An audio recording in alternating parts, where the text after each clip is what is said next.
Hello, and welcome to another video. In today's video, it's Russia.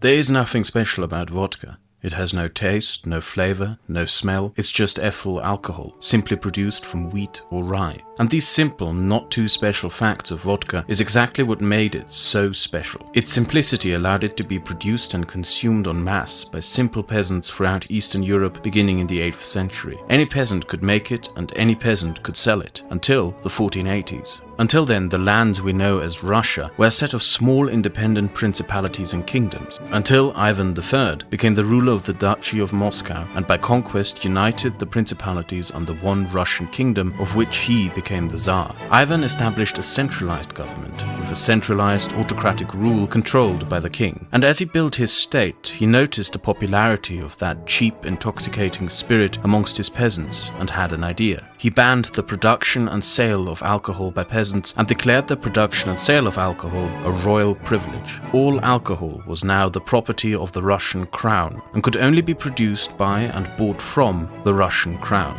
This was a guaranteed source of revenue for the Russian royal family, a monopoly on a cheap product that everyone wanted and which could be very cheaply produced en masse. Throughout the centuries, the Tsars opened vodka plant after vodka plant, pumping out cheap alcohol while filling their own pockets. A system that was so profitable that when Catherine the Great rewarded lesser nobles for their service, she didn't give them land, but vodka production and selling grants to cash in on this lucrative monopoly. A system that...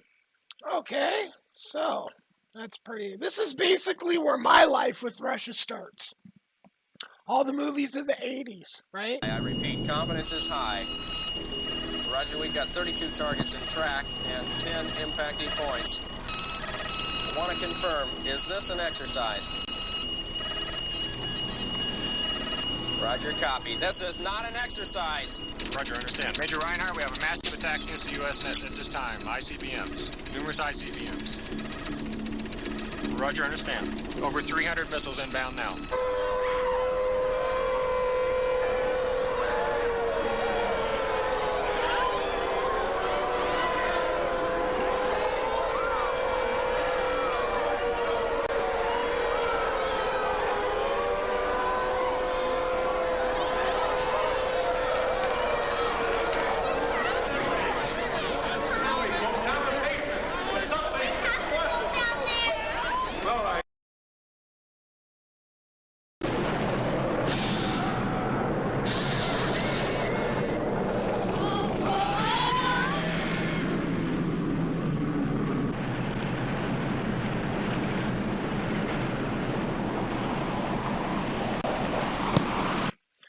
So I didn't grow up where we were hiding under our desks in nuclear drills. I'm not that old, but I remember this movie very clearly and remember the ramifications of this movie.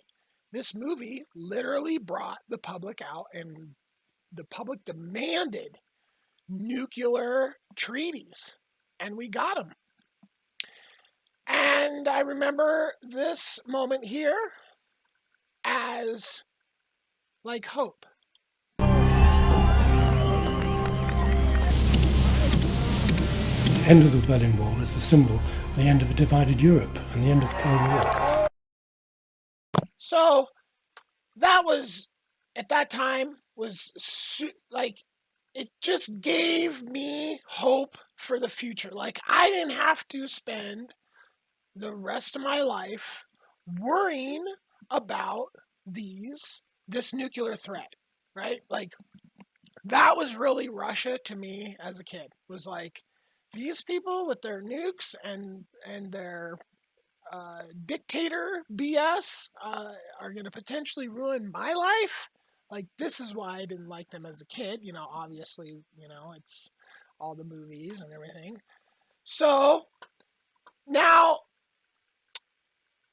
here we go a little further into Russian history. Glasnost and perestroika proved to be too much change in a too short amount of time for the precarious nation. Gorbachev resigned on Christmas Day, 1991, handing over the reins to Yeltsin. The Soviet Union formally dissolved the following day. At the behest of Western advisors, Yeltsin quickly imposed a variety of policies meant to dramatically shift Russia towards capitalism. This shock therapy, as it became known, deregulated the prices of goods, opened up the country to imports, and privatized many industries that had once been controlled by the government.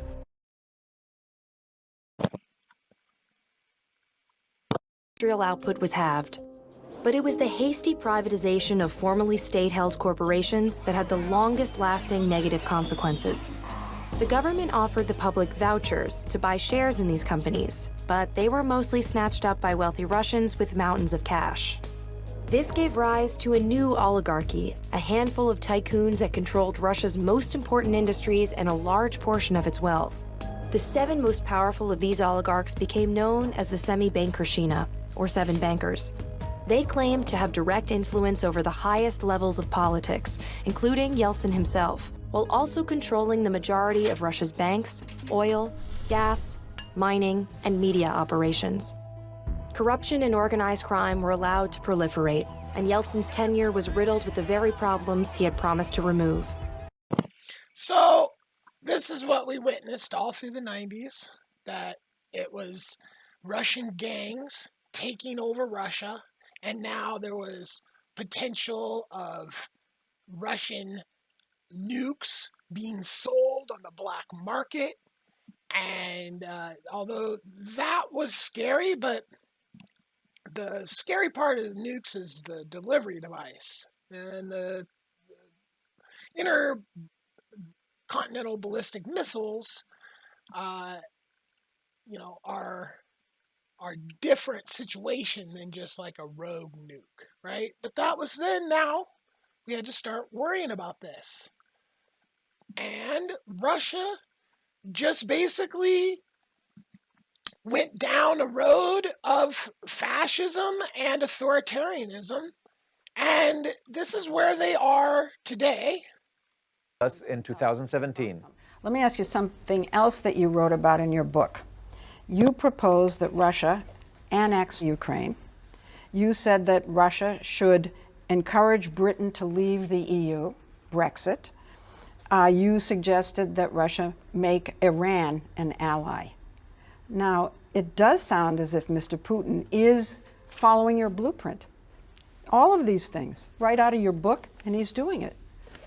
That was the same thing that they have said introducing me in the Johns Hopkins Institution 20 years ago in Washington. So I agree there is a similarity. More than that, but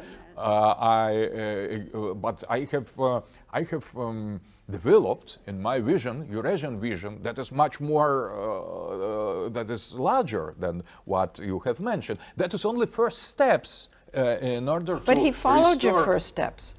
He followed exactly the first steps. That's take too long. So he is in the absolute position of absolute power because we're living in a monarchist society from below. So that is not Putin who imposes on us monarchism or authoritarian rule. We demand from him to be much more authoritarian than he is.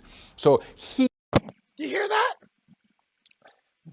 This guy is saying that the Russian public wants a dictator. They want to have this kind of dictator. Now, that is what they've gotten. And this mindset, like there's some sort of equal to the world. Like this guy thinks like Russia's like a great power. Like I think that Russia is just any old people. They have every kind of people, like every other kind of people. But unfortunately, this kind of mindset, which is like basically a caveman, like there's no evolution in this man right here. He is a caveman. All he understands, he thinks killing people is a solution to getting what you want, and that is caveman mentality. And this is the biggest problem with Russia, is they have a higher percentage of caveman mentality than the rest of the world. And they keep their people in the caveman mentality with propaganda through their television. Like anybody that can't get the internet in Russia is just a complete 100% mind slave to the Russian, to this guy's theology. Okay? This is what they get over their news networks, and this is the theology. Okay? This is not the world that we want. Okay? I don't want a one world government, but I want one world. And I want one world, no government. One world, no borders. One world where nobody is repressed. Okay? So I personally have evolved. I'm on a level that this man, he can't even understand. And this guy's only solution to people like me throughout the millennia is people like me get killed by people like this. Okay? And that's what we're seeing. We have Russia just going after Ukraine, just killing. Like in their mind, that's just an acceptable way to get what you want. And I'm here to tell you that's caveman mentality. And they've stuck their race into caveman mentality. Okay? They genetically have issues that go back centuries. Okay? And now this guy wants his caveman theology to be a full 50% of how the world's decisions are made. Now, we have plenty of cavemen just like this dude in our country. Okay? These people are all around. And I would argue to say that this is the majority of the world. Cavemen. They've never evolved to the point, like this guy doesn't understand how we could do better for the entire world. He has no clue. Listen, he wants to be dictated to. He is a complete and utter caveman. And we have to, and he's a very well-educated caveman. It's not like education is necessarily going to create non-caveman. I think magic mushrooms and LSD are the only thing that can take you out of the caveman. Because this guy, I can almost say without a doubt, has never taken acid. So, a little sprinkle of mushroom dust is the type of medicine that I prescribe for this entire theology. Okay? It's not how we grow an awesome world with super awesome people with amazing talents and peace and love and space travel. No. Everything this guy says is how we get ourselves back into caves, moving back into caves. That's what Russia's trying to do. They want to put us all back in caves again with their nukes. Okay?